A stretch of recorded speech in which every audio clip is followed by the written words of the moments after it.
Nabi sallallahu alayhi wa sallam, he says, يَتْبَعُ الْمَيَّةَ ثَلَاثَةً. He says, three things will follow you to the grave. He says, أَهْلُهُ وَمَالُهُ وَعَمَلُهُ. He says, three things will follow you, my brother, to the grave. He says, your family, your wealth, and your a'mal. He says, two things will come back, and only one thing will remain with you there.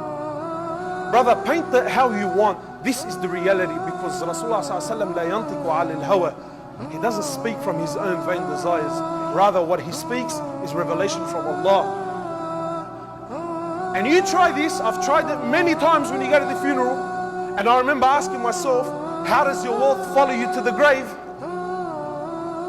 So I remember one time, someone in the area, no need to mention names, some big timer, was shot. And naturally, at the mosque, all the boys, all the tats, all the big gold chains, the Gucci hats, the Lamborghini Gallardo parked outside. And this all followed him to the grave. The money went.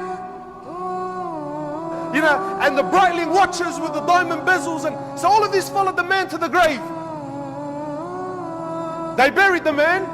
20 minutes later, everyone's walking away, and sure, where are we going to go eat? What are we going to do?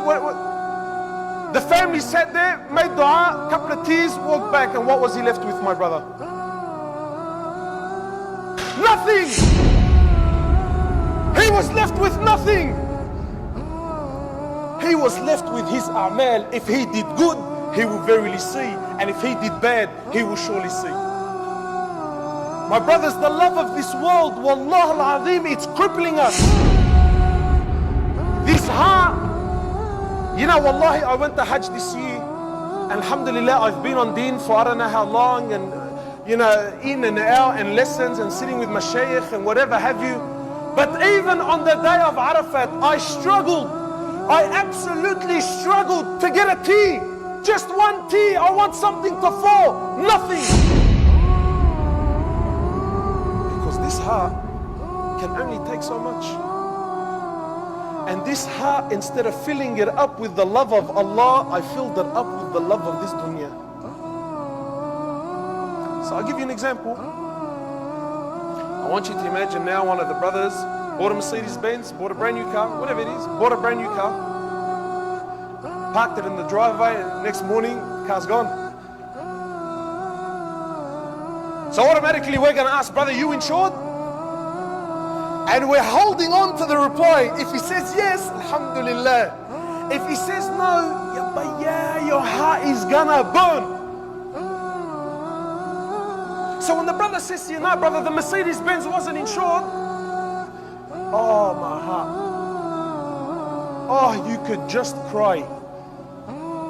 But the brother's been missing Fajr for 10 years and you haven't moved an inch because of it. Rasulullah sallallahu alaihi wasallam, he says, not Fajr, forget Fajr. He says the Sunnah of Fajr, the Sunnah, those 2 rak'ah, is worth more than the world and what it contains. And the Ummah is missing it day after day, day after day. No problems. It's only Sunnah. But if a piece of metal wrapped around some fancy leather, if that was to be taken away from the man, that hurts. Why? Because this heart, my brother, has been filled with the love of this world. And it hasn't been filled with the love of Allah. تذكر يوما كنت تعانق دمعة الفكر تناجي الله في صبر وترجو رحمة تسري فعاش القلب إخلاصا وصرت